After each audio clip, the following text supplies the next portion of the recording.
أعوذ بالله من الشيطان الرجيم.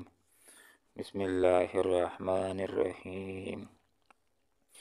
ولو أن أهلكناهم بعذاب من قبله لقالوا ربنا لولا أرسلت إلينا رسولا فنتبع آياتك من قبل أن نذل ونخزى. صدق الله العظيم. سبحانك لا علم لنا إلا ما علمتنا إنك أنت العليم الحكيم. ولو أن اور اگر کہیں ہم اہلکناہم ہلاک کر لیتے ان کو بعذابن کسی عذاب سے من قبل ہی اس سے پہلے لقالو تو کہتے ربنا اے ہمارے پروردگار لولا ارسلت تو نے کیوں نہ بھیجا الینا ہماری طرف رسولا کسی رسول کو فنتبع کہ ہم پیروی کرتے آیات کا تیری آیات کی من قبل اس سے پہلے ان نذل کہ ہم ذلیل ہو جائیں ونخزا اور ہم خوار ہو جائیں۔ رسول اکرم صلی اللہ علیہ وسلم نے ایسے لوگوں کی فضیلت کو بیان فرمایا کہ جو اللہ رب العالمین کے کلام کو سیکھتے ہیں، اس کو سکھاتے ہیں۔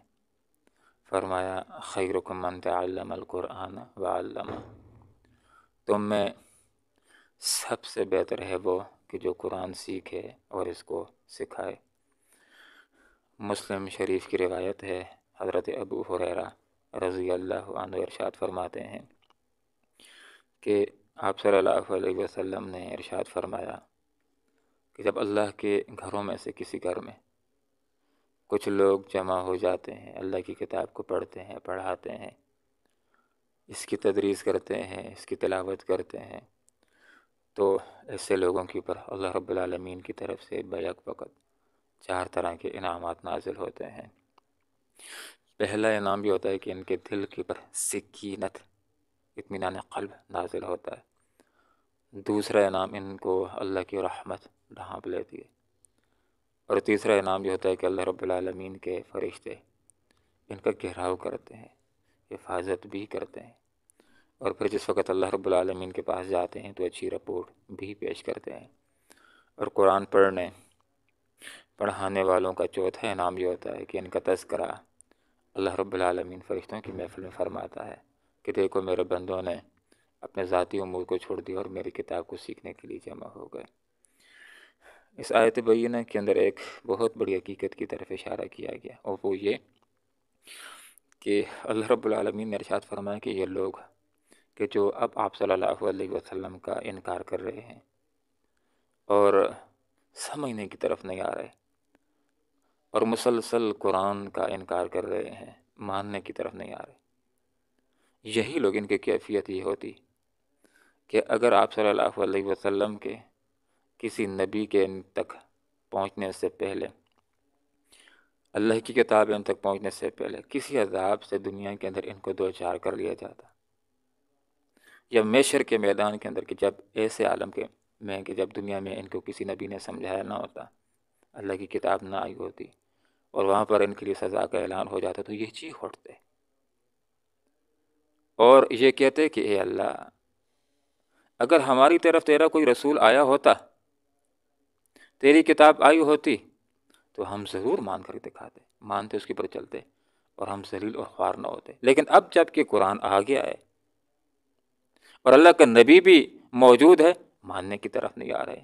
تو حقیقت کے اندر کچھ لوگوں کی فطرت یہ ہوتی ہے کہ اپنی مرضی کے ساتھ غلط کام کرتے ہیں، دل کی چاہت کے ساتھ غلط کام کرتے ہیں، اور بس ہیلے بہانے تراشتے رہتے ہیں کہ جو غلطی ہم کر رہے ہیں تو اس کا قصور ہمارے اوپر نہ آئے، ذمہ داری کسی اور کے اوپر آئے، کہ ہم تو اس لیے نہیں مار رہے کہ ہمیں کوئی مطمئن نہیں کر سکتا، اس لیے ہم تسلیم نہیں کر رہے۔ جس طرح غور کیجیے طالب علم کی کیفیت ہوتی ہے، جو کام چور طالب علم ہوتا ہے کہ اپنی مرضی کے ساتھ وہ کام تیار کر کے آتا نہیں ہے، لیکن یہ بھی چاہتا ہے کہ ذمہ داری اس کے اوپر نہ آئے۔ بس کبھی کہہ دیتے کاپی نہیں تھی، فلاں نے کاپی نہیں دی، یا بیمار ہو گیا تھا، کوئی نہ کوئی پانی تلاش کرتا ہے۔ حال یہ ہے کہ خود کام نہیں کیا، اب چاہتا ہے کہ بات بھی اس کے اوپر نہ آئے۔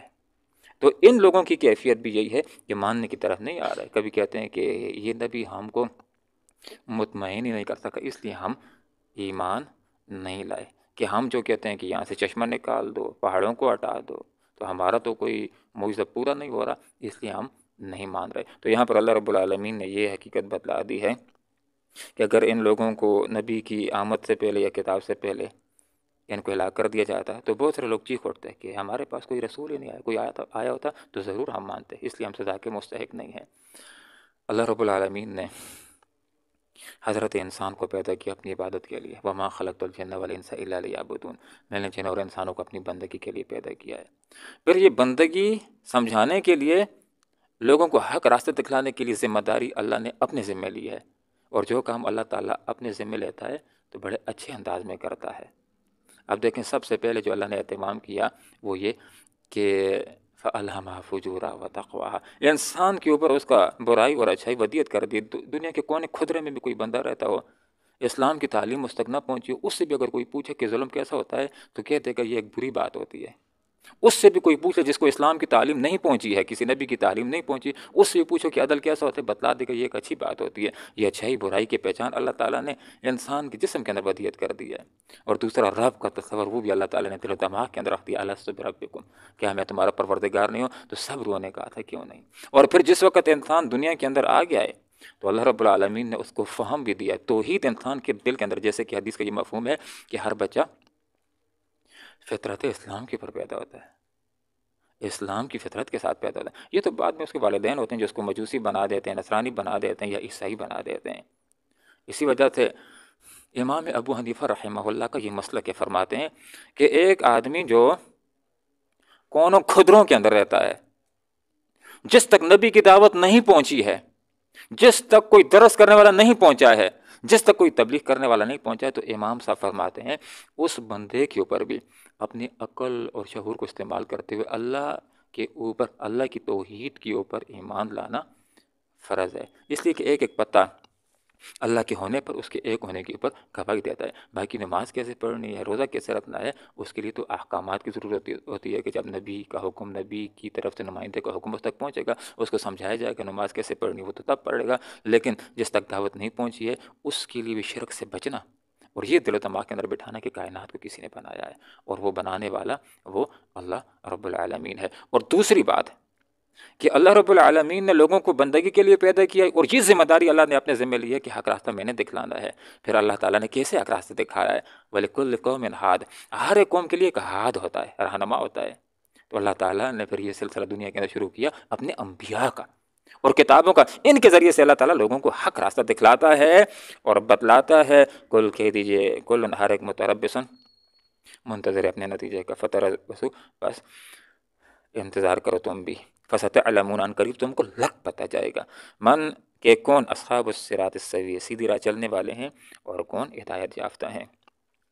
مسلمان انتہائی پیار کے ساتھ اور حکمت کے ساتھ لوگوں کو یہ مضمون سمجھاتے تھے کہ لوگوں، یہ ایک حقیقت ہے کہ جو آدمی قرآن کے اوپر ایمان نہیں لا رہا، آپ صلی اللہ علیہ وسلم کے اوپر ایمان نہیں لا رہا، تو وہ گمراہی کے راستے پر، ناکامی کے راستے کے اوپر ہے، اور اس کا انجام بہت برا ہونے والا ہے۔ لہٰذا ایمان لے آؤ، تمہارا انجام بہت اچھا ہو جائے گا۔ اور آگے سے کافر کیا کہتے تھے؟ وہ مسلمانوں کو لادین، بے دین، سابی اور گمراہ کہتے تھے کہ انہوں نے باپ دادا کے دین کو چھوڑ دیا، یہ گمراہ ہو گئے، ان کا بہت برا انجام نکلنے والا ہے، ہمارے بتوں کی، ہمارے خداؤں کی پھٹکار ان کے اوپر پڑے گی۔ تو یہاں پر بتلایا جا رہا ہے ہر ایک دوسرے کے انجام کا منتظر ہے، ان قریب تم کو لگ پتہ جائے گا مستقبل کے اندر کہ کس کا انجام اچھا ہونے والا ہے اور کس کا انجام برا ہونے والا ہے، ان قریب تم کو معلوم ہو جائے گا۔